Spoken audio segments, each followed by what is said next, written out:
Section 7.6 goes over solving rational equations. So here we have a rational equations, which basically means we're adding or subtracting fractions, and we have an equal sign in there. It's an equation.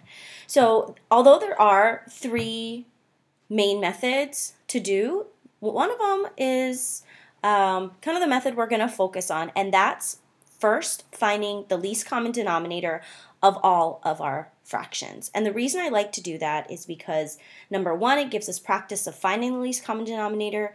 Number two, whenever we see an addition or subtraction sign, we know that we need to find the least common denominator, so we don't need to remember a new method. Okay, so that's what we're going to do here. I see that I have a common term a in these two denominators. I have a 4 in this denominator.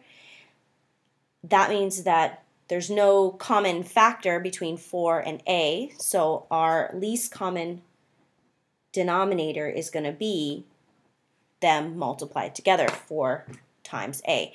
So that means our first fraction we need to multiply by 4. Same thing with our last fraction, we need to multiply that by 4. And then our middle fraction, we need to multiply that by a. Now we rewrite each of our fractions having that least common denominator. So this is 4 times the quantity 5 minus a. Did I write that problem down? I hope I did.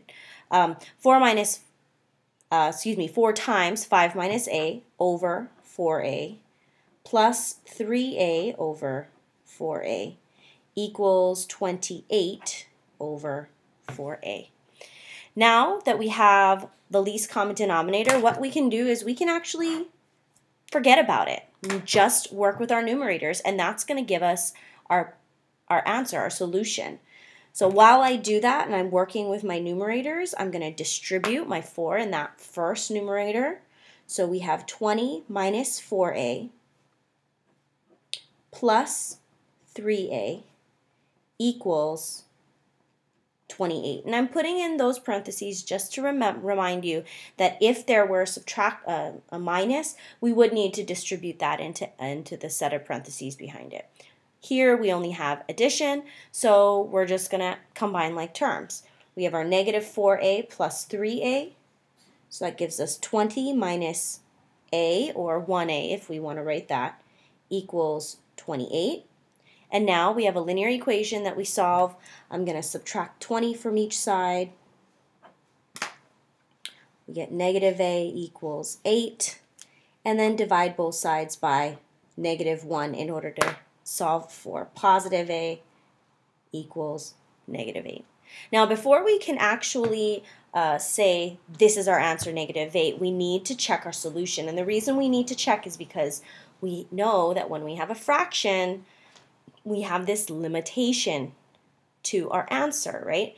When we have a fraction, our only limitation is no 0 in a denominator, right?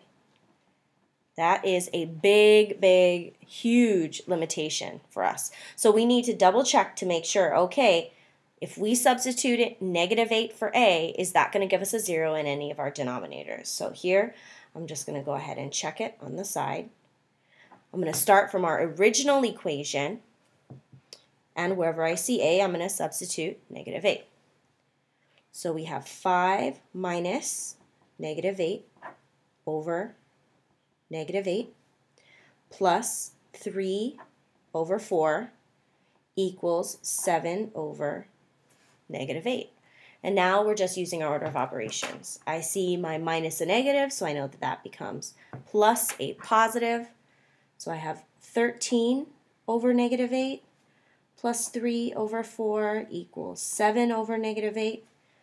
Since we're adding fractions, we want to have common denominators. So I'm going to make our middle term here to have a common denominator by multiplying the top and the bottom by negative 2.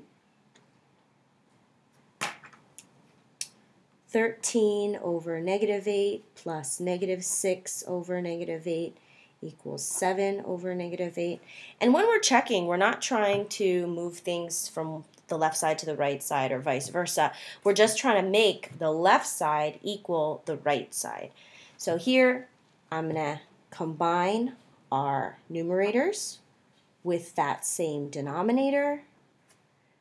And last but not least, 13 plus a negative 6 is 7 over negative 8. And does that equal 7 over negative 8? It sure does. So that means that negative 8 is our solution.